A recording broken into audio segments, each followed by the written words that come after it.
Hi everyone, welcome back to today's Festival of Place, the Pineapples, in association with the Design Council.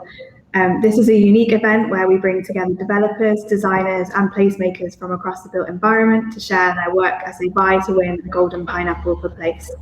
This is the second section of activation, a category of projects vying for a Golden Pineapple or an initiative to bring together and draw them to places. We have 6 projects shortlisted for activation, and each team will have just 10 minutes to present. Our judges will then have 10 minutes to ask questions. To keep it fair, I'll be informing them when they have about 1 minute to go. You'll be meeting the judges in a moment, but I'll just take an a moment to introduce them. So first up, we've got Will Sandy, who's the founding director of Will Sandy Design Studio, a landscape designer who believes that through careful engagement with multiple stakeholders, the gap can be bridged between clients, government and community. We also have Pamela Smith, who's a senior national consultant for garden and parks with National Trust, horticulturalist with experience in public parks, botanic and historic gardens, who leads on presentation, garden history, interpretation and new design. And then last up, we've got Hani Salih, who's co-founder of the Migrant Bureau, who's interested at the intersection of architecture, policy, economics, international development, and urbanism. Migrants Bureau is a multidisciplinary social design and urbanism practice, facilitating sustainable design interventions, research, and community workshops for migrant communities. So thanks to all our dedicated judges who've been going around the country looking at these projects. Please feel free to use the emoji button to show your appreciation. It's just at the bottom of the screen there. Or say hello to each other and share your comments in the chat. So I'm going to introduce our first project of this session. First up, we've got Beckenham Place Mansion, Lewisham, presented by Tim Wilson at Copeland. So this is a Grade 2 listed Georgian building, which used to be a golf clubhouse, and it required significant investment. And it's now been reinvented as an artistic and community hub. So there you go, Tim, you've got 10 minutes. Thank you, Laura.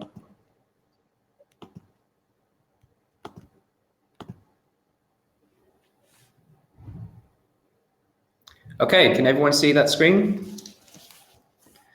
Perfect, thank you. My name's Tim and I'm from Beckenham Place Mansion.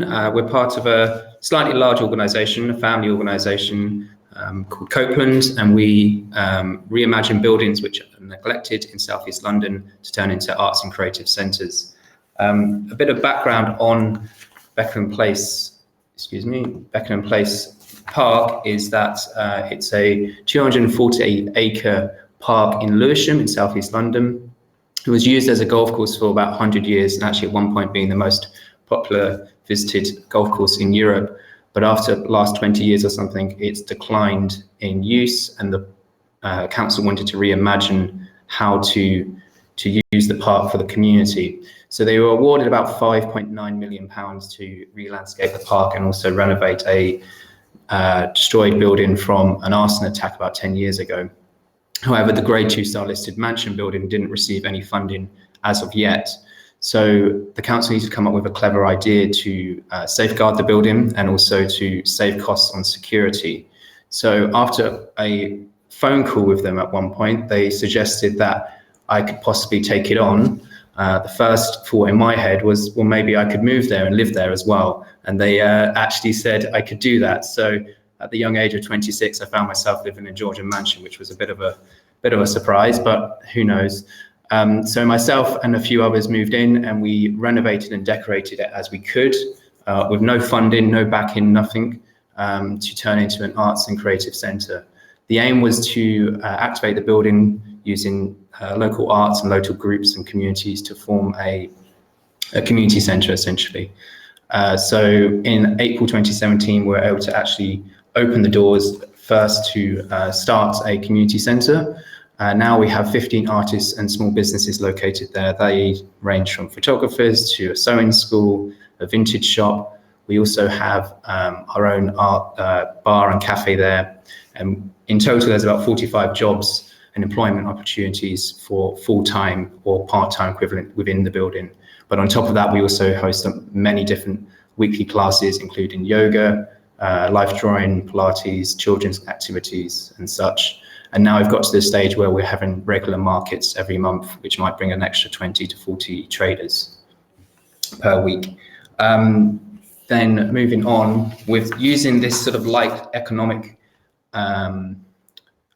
business model, we're able to also fund some other community-led activities throughout the year, and they've sort of continued to grow and build over the years we've been using the building.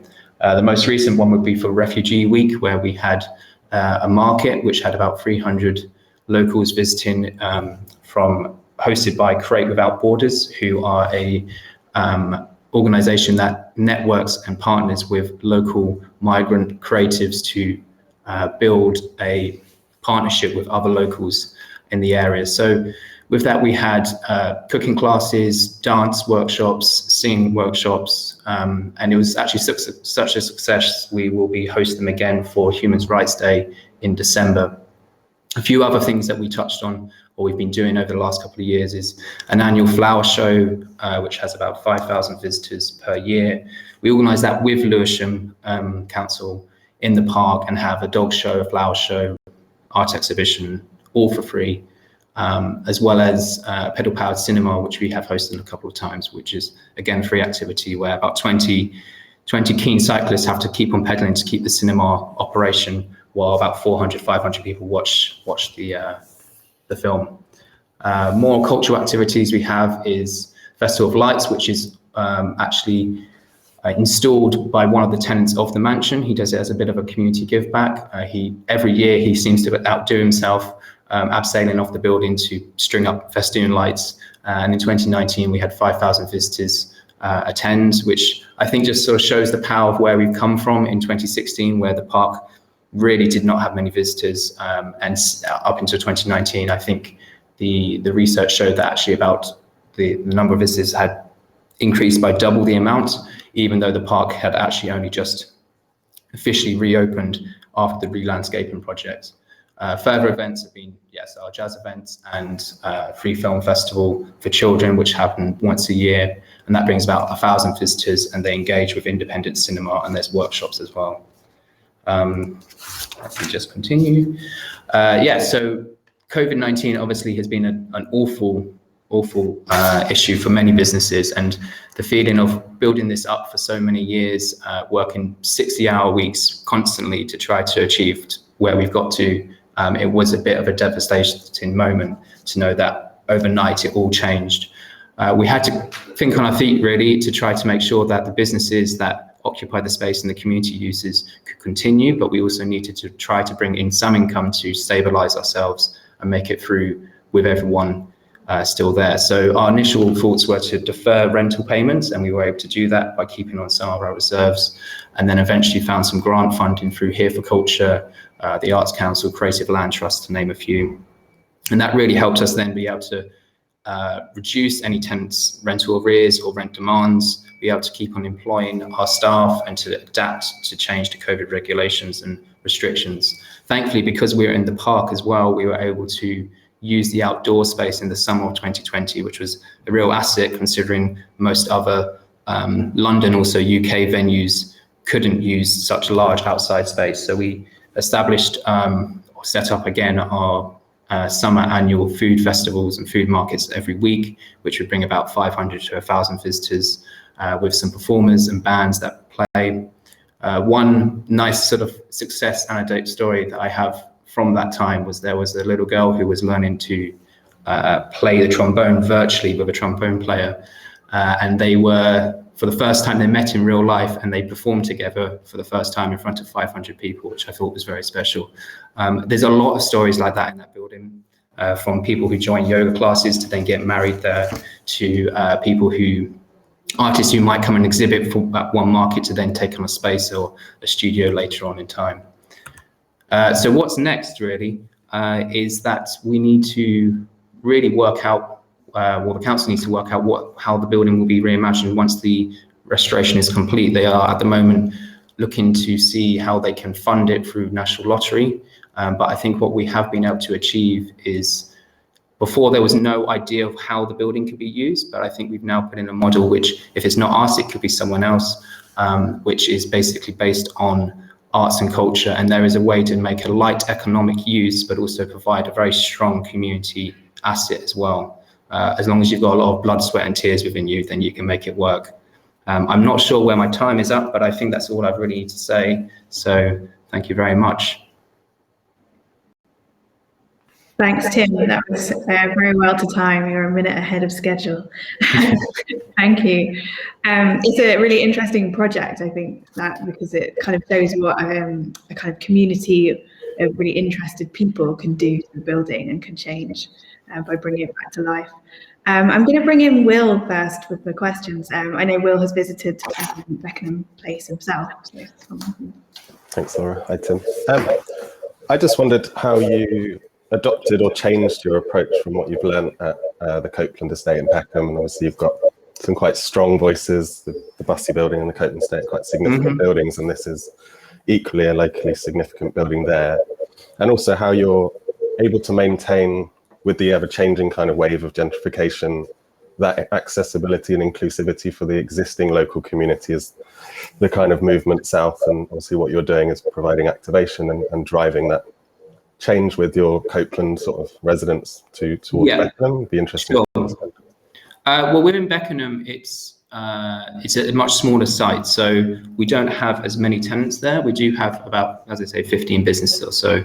We've been able to keep the rental steady throughout this time. It hasn't really seen a massive increase, and partly that's because we have more of a focus on our own events and trying to work out where we can charge larger amounts of money or larger amounts of money, and then be able to subsidize certain other areas. So, for example, filming locations and weddings and private parties is one way to do that sort of thing.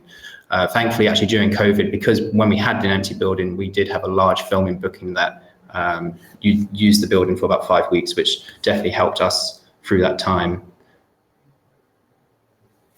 Thank you. Thanks. I'm going to bring in Pam. Do you want to ask a question to Will? I'm sorry. Hi, Will. Thanks for that. I'm really interested, actually. Obviously, coming from the National Trust and our 200 odd properties, and over a number of years, we've been looking at new ways to actually make them more accessible, inclusive, and used. And I just wondered, picking your brains, really, what would you say, in your experience, are the sort of key takeaways for? Obviously, you can't have a model because every site is different that you'll work on. But Sure. what are if you were talking to someone in the future, what are your key lessons you've learned from this that could form some sort of best practice for repurposing? I think it is, and we'll touch on our other site in Beckenham. It's very much about organic growth, and you can't expect things to happen overnight. If you really want it to achieve to get the best result, you can't build it before and then people will come. It's very much you build it with the people and they form the community. So in 2017 when we opened it, it wasn't like the photos I've shown just now. It's only got to that point after many years. And the other thing I would say is you seriously need to put a lot of blood, sweat and tears into these sort of projects. And the reward at the beginning is not there. You have to, it takes a long time to try and build up the economic growth to be able to sort of stabilize itself. So when you don't have much funding or there's no backing, it's very challenging. But yeah, it's interesting you say this because actually since we've taken on the mansion project, there have been a number of different councils around South East London or England who have approached us with other listed buildings which are underused, neglected. They're not sure how they can transition from it being sort of owned by the council. The community wants to use it. They need to open it back up to the community, but they don't really know how that model works. And I think that every space is very unique and it's quite hard to really know what it should be until you're in the building and you've spent time in the building to gauge how the community wants to respond to it. It's very easy to sort of, as I say, think of something and plan something years in advance, but actually when you put it there, it might not really work. So you have to take the time to let it grow, really. Sounds like you've got to be quite brave and know that there's no outcome at the beginning and just go with it. Sure. Yeah. Yeah, that's great. Thank you. Thanks, Tim. Hani, do you want to come in with a question? Yeah, sure. I mean, I think most of my questions are already asked or answered in the earlier two questions. But I think that I was going to ask about sort of how has the council's stance on taking projects like this changed, or how have you influenced them to kind of be like Pamela said, be a bit more adventurous in how they approach sites that are listed or sites that have kind of been been waiting for redevelopment or regeneration, but not necessarily have been thinking about putting community-focused uses that initially don't seem to be, about making profit, let's say. So it's kind of a similar question, but I was just wondering if you can like comment on that a little bit. It is a challenge. I think we're a little way away from maybe it becoming more of a norm. It takes a bit of a time to kind of speak with the councils, and there's a lot of negotiation. Generally, we find that people really want everything, but you can't get everything from these buildings. They want money, they want it to be community, and they also want you to restore the whole building yourself. And realistically, they can get one of them, and it depends which one they want, and that will lead on to what the use will be. So I've scoured the most of the country actually trying to find these buildings because I'm quite interested in it. I found a castle in Scotland that looks beautiful, which is underused, might be another project. But it is a challenge. I think it's some time before maybe it becomes a bit more of a trend or norm. And it's a hard model. It really is. There's not much money in it, and it can't be said that it will actually be a success. And I think this is one of the things that a lot of organizations or developers or councils want to see. They want to know that it's going to be a success before they build it. And I can give you my all to do that, but I'm certainly can't say it's definitely going to happen, because it really needs to come from the community to know how they will respond and what they really want from that space. And just to follow up very quickly, I think you probably already touched on this as well, but in terms of how you can maintain or to create a sustainable sort of like economic structure for the manor, would you say that you kind of leaning more towards the events, or would you be say leaning more towards sort of studio rental space, community rental space, that kind of thing, or is it a mixture of both? I know you touched on that when you said that it's a filming location. Yeah, well, I mean, with the mansion, it's certainly more the event space, but interestingly, actually, it started with a bit of rental money that came in because the events takes longer to grow. And once you suddenly become a bit more on the wedding calendar, and you especially after COVID, to be honest, we had so many postponed weddings that now actually this year we've ended up having quite a few. They're the sort of things that kind of help with balancing out the economics of it. But yeah, it really depends on the building. So for example, another building we might be looking at is about 3 or 4 times the size of the mansion. They have about 40 or 50 rooms. So at that scale, you could maybe adapt it a bit more and have it so it's more based on art studios, or maybe even based on office. And if depending on the location, maybe you can actually have some tenants who are willing to pay more because they want to be in that location and they want to pay for that money, but then that could subsidize the lower tier community offering. Thanks. I'd just like to jump in with a question as well. I'm interested in kind of how do you know when it's time to kind of for you to step back and to exit? Like, what's your kind of strategy? And kind of when can something kind of then begin to run on its own? So actually that happened last year, and after about 3.5 years, I moved out of the mansion. I'd done my time, I did my duty.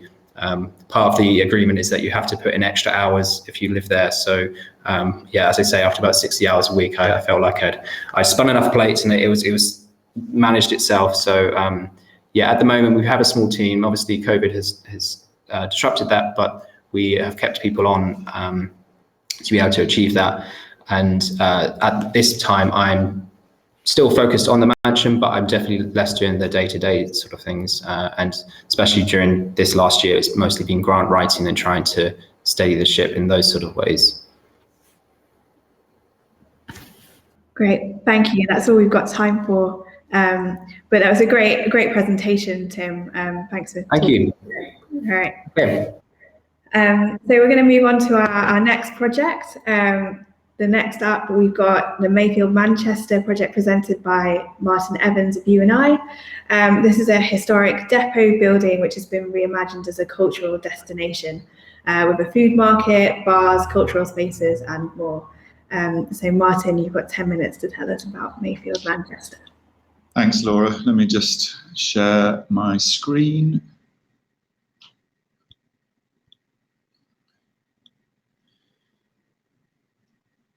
Can you see that? Yeah, that's great. Thanks. All right. So thank you very much, Laura. Tim, great presentation. So Mayfield is in Manchester. It's 25 acres of central Manchester that's right next to Piccadilly Station. If you know the city, it's right there in the centre of the city. And it's one of those sites that's often present in centres of cities like Manchester that you would never know was there if you didn't unlock the gates and walk in, even though it's so big. These spaces are often hidden. It's an ex-industrial site. It was originally had a textile mill on it in the Industrial Revolution. And then most recently, it's been part of the railway infrastructure. It was the freight terminal into the centre of Manchester, and it's been derelict for about 30 years. Has had all sorts of trouble over the last 30 years in attempts to develop it, as many of these places do. My company, UNI, of which I'm the creative director, we're in a partnership with Transport for Greater Manchester, LCR, and the City Council. We're in a 50-50 joint venture with those three public sector partners, those three public sector partners being the landowners. It's there in pink in the centre of the city, so you can see from this picture where it is located. And the sketch there in colour is our master plan for the site that has about 1.5 million square feet of buildings with a 7-acre park in the centre of it with the river Medlock running through the middle of it, which has been predominantly culverted for the last 100 years, and we just uncovered it last week, in fact. This was the site that greeted us when we opened the gates first, about 3 years ago. This is the depot that's underneath the railway platforms that has been, as you can tell, empty for a very long time. That's what it looks like from the air, and you can see where it says Mayfield Depot in the centre there. Those are the platforms, and where you see underneath the voids, those are the spaces that we've been working on. You can see its relationship to Piccadilly Station there in that picture. Those are the platforms on the top. So one of the first things we did in one of the arches under the railway lines was just to open some food delivery places. You can't do better than serve people food if you want to engage with people and be able to talk to them. Very important on a project like this that very early on we do two things. One, offer an opportunity to engage with people. When a great big piece of land like that in the centre of the city lies derelict for a really long time, in order to be able to give it a future, you have to understand what everybody who's going to live and work around it wants and needs. And so rather than, as well as going and knocking on their door, being able to invite them in and offer them a chance to sit down and eat and drink and talk to you is very important. So the very first things that we want to do are open spaces up and clean them out and make them usable and invite people in. So first thing we did was serve some food. And in 2019, when we had cleaned the space as much as we possibly could, we went from this to this in 8 weeks. So we partnered with an organisation called Broadwick Live, who are typically festival organisers, and they came and brought their incredibly innovative and energising build processes to create effectively a temporary 10,000 capacity nightclub. And the first thing we did was a performance of the Manchester International Festival, and later Skepta came and did quite an extraordinary performance in there. We started working with organisations like Puma, who would give us some money for the ability to use these places. As Tim said before, always useful to have somebody who's got some money. Manchester Pride came to the site, and we had one of the first large events, 19,000 people, both inside and outside the depot. That was quite a challenge, turning an ex-industrial site into a place that was safe for 19,000 people to come. But predominantly over the winter and early part of 2020, the depot was a nightclub for 10,000 people. Until we had to close for COVID, we'd had 344,000 visitors over 28 events, 350 DJs, 58 live bands, and 0 noise complaints, amazingly. We'd given 20,000 skimmed off of tickets to charity directly, but created a £10.5 million economic benefit to Manchester through the trade that we were able to do in that place, and created 885 jobs. Post first lockdown, we looked at another half of the depot that you can see there. It's looking the other way from that previous picture. Because we were unable to put 10,000 people into a live music venue, we pivoted the team to create a food and drink offer, initially outside, covered over from protecting from the rain in the first emergence from lockdown. And then from May, as we were able to use inside, we created this space here. It's a very large food and drink operation and has immediately become very popular in central Manchester. We serve food and drink and have entertainment, beer festivals. We have health, and here a yoga festival that's coming later in August. We will have another season with the Warehouse Project running their live events when we can fully unlock through August, September and October. And we have a whole programme of events over the autumn and summer, keeping our fingers crossed that we can do it, including motorcycle festivals, live music shows, the Salam Festival in June and July next year, and in August, an urban garden show from the Royal Horticultural Society. All of that really is giving people a glimpse of a place where you can enjoy and entertain yourself, rather than a place that is locked up and unused. And this picture shows what our park is going to look like when it's finished in August of next year. It's 7 acres of public park, right in the middle of an actually unusually very ungreen city centre. It's the first new public park to be built in Manchester for over 100 years. It has the River Medlock at its centre that winds through, and many play areas and public spaces. One of the things that we've learned from activating our site over the last 18 months is that people want to come there for live events, and so we tweaked the design of our park to make sure that we had a space that could regularly be used for public gatherings for entertainment. So that's what that image shows.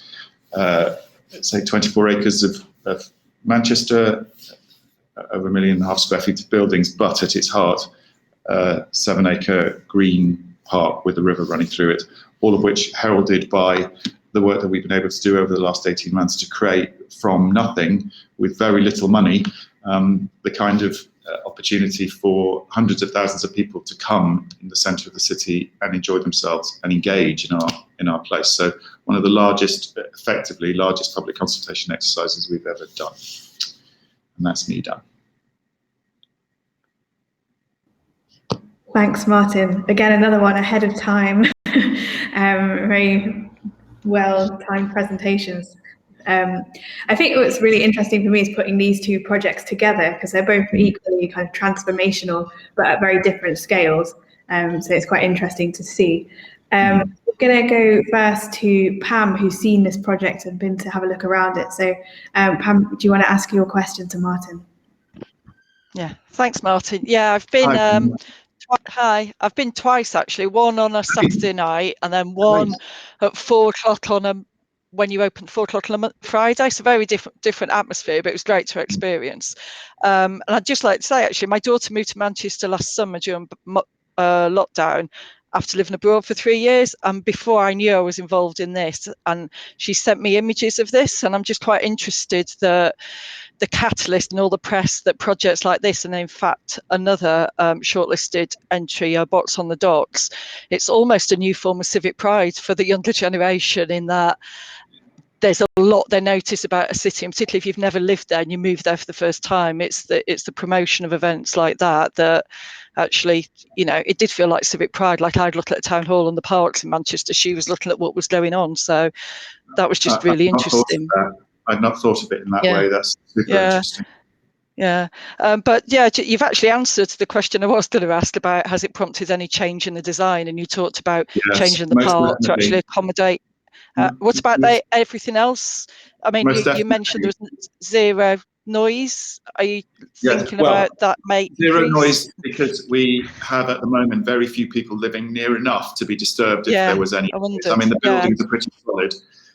What's been the most interesting thing about that is, as I said in my presentation, two things that come from us being able to do activity like that. One, an opportunity to engage and talk to people. And even if you're just doing that passively, if you're just hearing, reading social media and understanding the way that people are enjoying and understanding using a space like that, you can learn so much. We've certainly changed the design of our park based on our experience of doing the outdoor event. Our initial plan was simply to do an indoor live music venue, but because of COVID, we just pivoted all of the people and pointed them outside and created the Freight Island project. But importantly, at the ground floor of our scheme, underneath all of the buildings, where there will be an awful lot of food and beverage and retail and leisure and entertainment, we are completely changing our plan about what that will be, because we have understood very, very quickly that quality of food and drink and entertainment that the young people are enjoying there at Freight particularly is what it should look like in the long term. And so that's interesting, listening to Tim too, about how you build that connection between a very short term, when you have very little money, and I will admit we've had little more money than Tim has been able to use to do the amazing work that he's done there in Beckenham. But still, relatively, because our project is as yet unfunded, we've had scraped money between us from the council and our company to do this.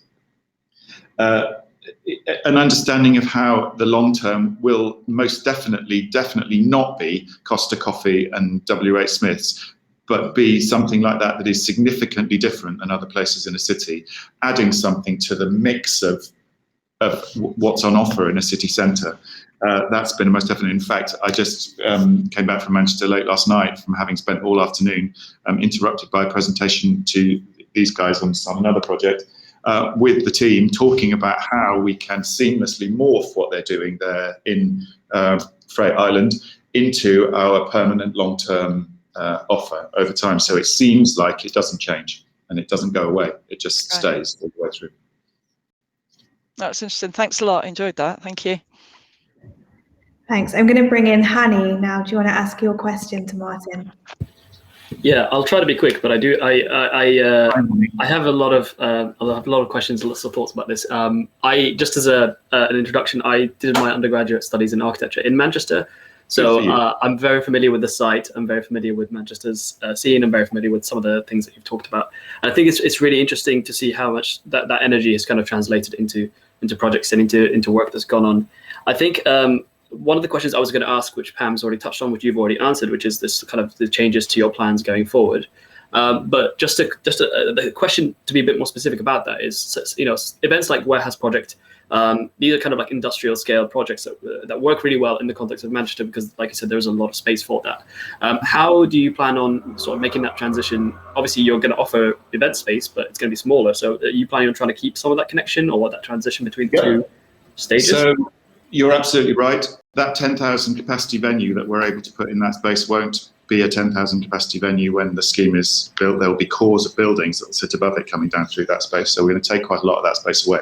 So one of the agenda points on our workshop yesterday was how to scale down the large and successful event spaces that we've got to smaller and successful event spaces. And of course, the chance that you've got to do that is that you know your customers, because we will have done 3 or 4 or 5 years even of seasons of using that large venue by the time we have to make a decision to change it or morph it into something else. We'll still be able to deliver quite a large live music venue there. But of course, what happens in 4 or 5 years' time is that when you go out to the market to fund, or you're looking for money to fund the permanent installation of that kind of place, is you've got 4 or 5 years of evidence that business works. And so you're not looking, that's why you don't have to go looking for Kentucky Fried Chicken or W.H. Smith's or Costa with a covenant to satisfy your funders, because that's where it always goes wrong. When the money guys say, yeah, all those lovely, interesting, cool, community-focused businesses are all very nice and pretty and everything, and everybody likes them, but you can't rely on them to pay the rent, and so we're not funding them.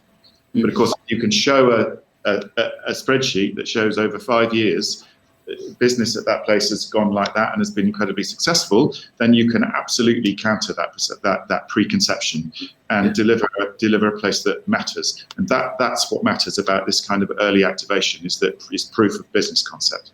Yeah, Laura, if I'm allowed, can I just have one more question, or should we? Maybe you can come back to me after Will if we have time. Instead. Of course, Hani, go ahead.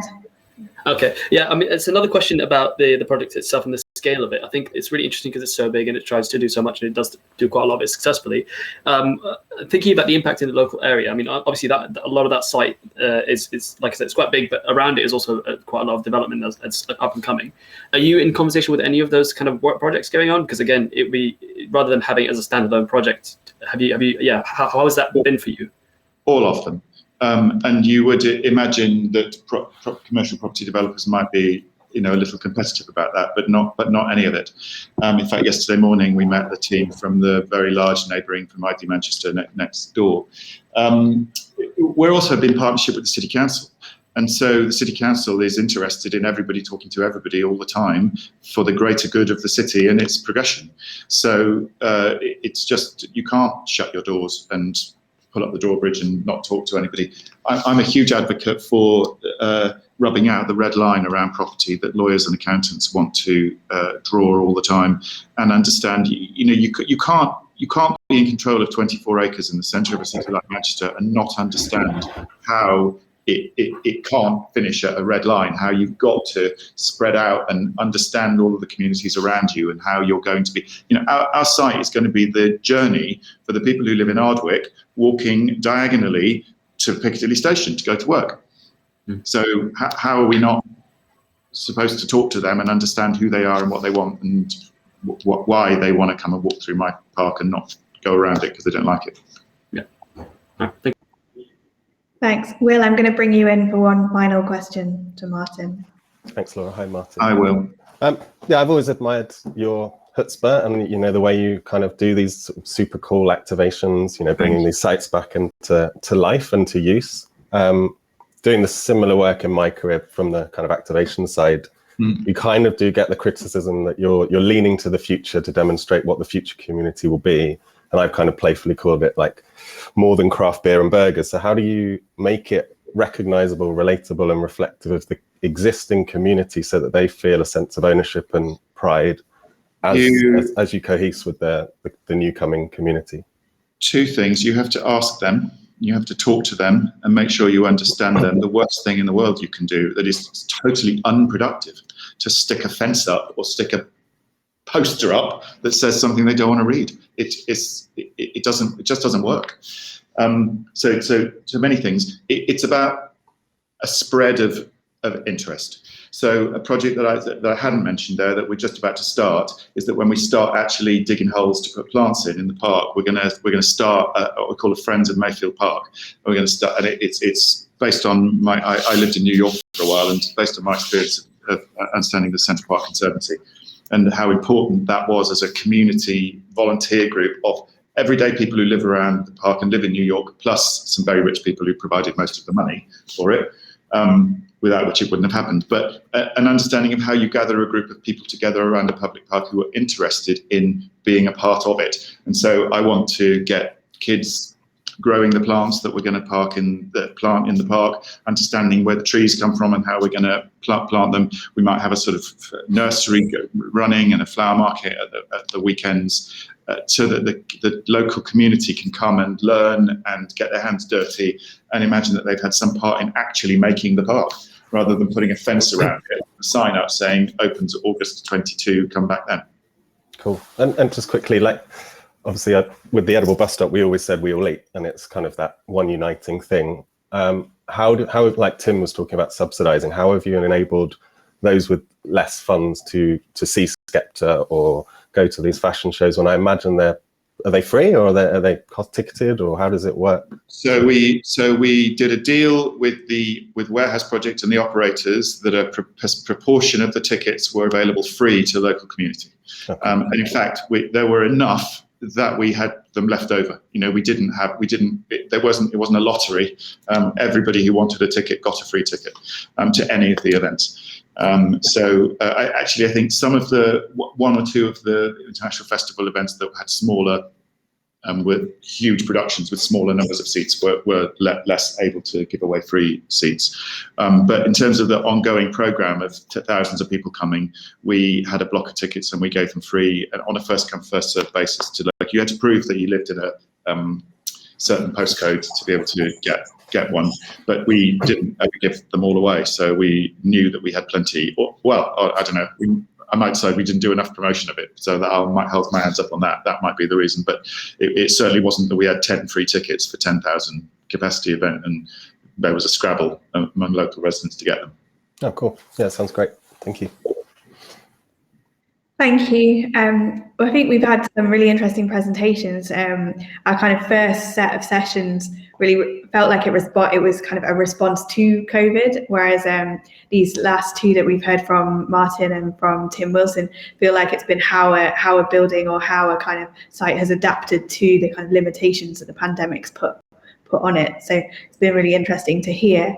We're going to take a break now, and we'll be back again on the hour at 12 for the final two presentations in this activation category.